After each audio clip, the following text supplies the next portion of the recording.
அனுரா அரசு ஆட்சிக்கு இப்பொழுது 8 மாதங்கள் ஆகியிருக்கிறது. இந்த 8 மாதங்களில் அவர்கள் என்னத்தை சாதித்திருக்கிறார்கள் என்பதுதான் ஒவ்வொரு மகனும் சிந்திக்க வேண்டிய ஒரு முக்கியமான விடயமாக நான் சொல்லிக் கொள்வேன். ஏனென்று சொன்னால், இந்த ஆட்சிக்கு வந்தபொழுது அவர்கள் ஒரு விடயத்தை மக்கள் முன்னிறுத்தினார்கள். எல்லா விடயத்திலும் மாற்றத்தை உருவாக்கப் போகிறோம். மக்கள் வாழ்வை நல்வாழ்வாக மாற்றி காட்டப் போகிறோம் என்றார்கள். இந்த 8 மாதத்தில் அவர்கள் எதை மாற்றி இருக்கிறார்கள்?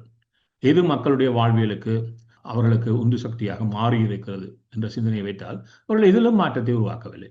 முதன்மையாக வைத்த ஊழலில் இதுவரை யாரையும் அவர்களால் தண்டிக்க முடியவில்லை.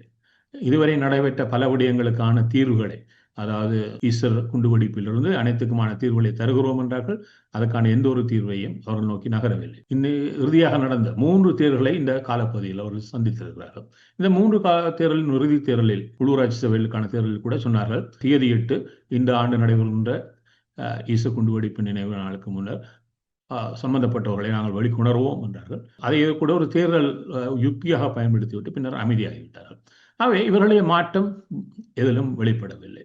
அவ்வாறாக இருந்தால் இந்த காலப்பகுதியில் தமிழர்களுக்கு இவரிடமிருந்து என்ன செய்திகள் சொல்லப்படுகிறது என்று பார்த்தீங்கன்னு சொன்னால், மதங்களை முன்னிலைப்படுத்தக்கூடாது, மதங்கள் ஒரு காரணியாக அமையக்கூடாது, மொழிவாரி மதவாதியான விடயங்களை கடந்து இந்த நாட்டை அனைவருக்கும் சமத்துவமான நாடாக நகர்த்தப் போகிறோம் என்று சொன்னார்கள். ஆனால் என்ன நடைபெற்றுக் கொண்டிருக்கிறது சொன்னால், 72ஆம் ஆண்டு சந்திரிகா கொண்டு வந்த அரசியல் யாப்பில், குடியரசு அரசியல் யாப்பில் ஒரு விடயத்தை குறிப்பிட்டிருந்தார். பௌத்தத்தை காத்தலும் வளர்த்தலும் அரசின் கடமை.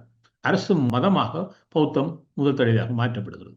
அது பின்னர் JR 78 கொண்டு வந்த அரசியல் யாப்பிலும் கூட அது அவ்வாறே பேணப்பட்டது. அது இன்றும் அவ்வாறு தான் இருக்கிறது. அதற்கான முயற்சிகளை பௌத்தத்துக்கான தனித்துவம் அமைச்சு, அதிகமான பணத்தொகை என்று பல விடயங்கள் உருவாகி வருகிறது.